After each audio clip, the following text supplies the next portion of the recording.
Salam alaikum maman, tu vas faire quoi aujourd'hui? Alors aujourd'hui, je vais faire rajla. Donc en arabe, c'est rajla et en français, c'est le pourpier. Pour celles qui ne connaissent pas cette plante, donc voilà, elle est comme ça. Et ici au Maroc, on la trouve chez les personnes, les maraîchers qui vendent de la menthe, du persil, du coriandre. C'est vraiment une plante qui est très très bénéfique pour les personnes qui ont des rhumatismes, les personnes qui ont aussi des problèmes de diabète. Elle est vraiment très très bonne pour beaucoup de choses, beaucoup de vertus.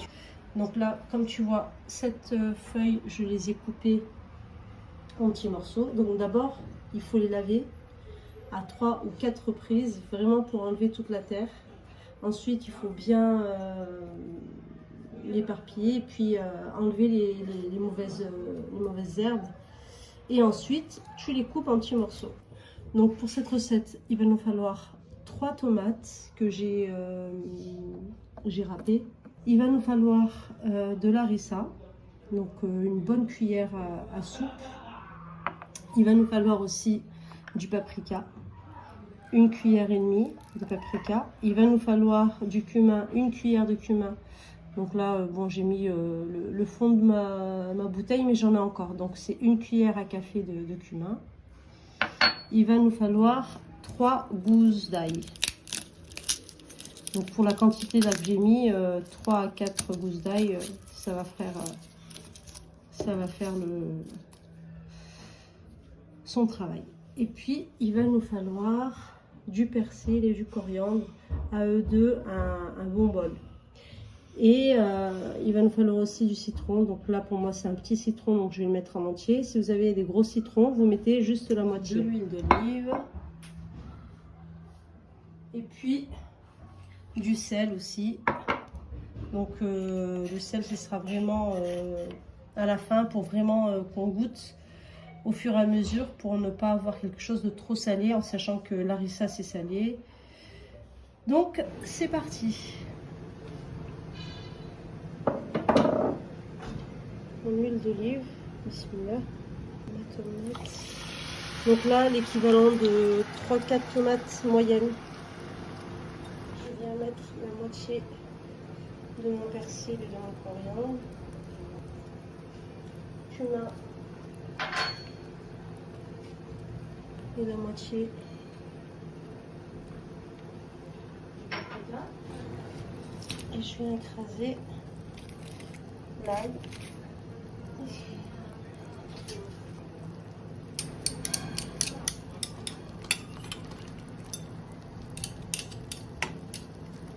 Cette petite préparation, machallah, on commence à avoir de belles odeurs qui sont en train de monter.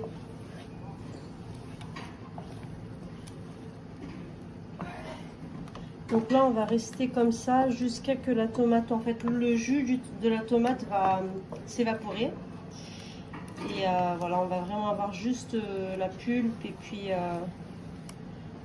le persil et la coriandre avec l'ail. Et ensuite, on incorporera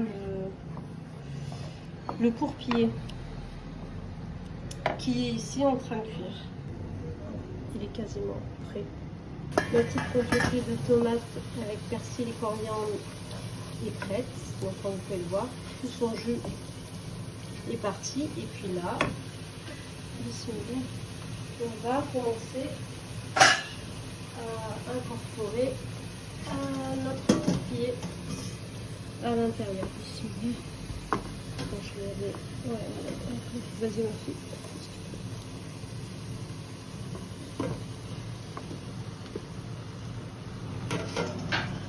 Le reste de mon paprika, bismillah.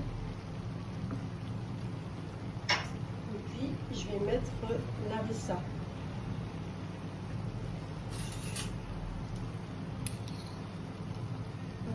Ça va donner un petit côté épicé, mais super bon.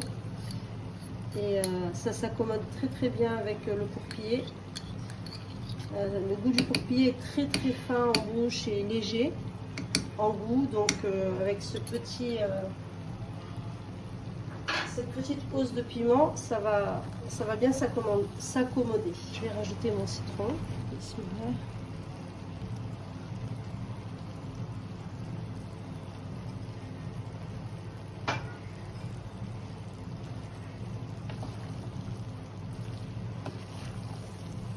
Donc là, on va laisser cuire, on va dire bien 5 à 10 minutes parce que tout est cuit.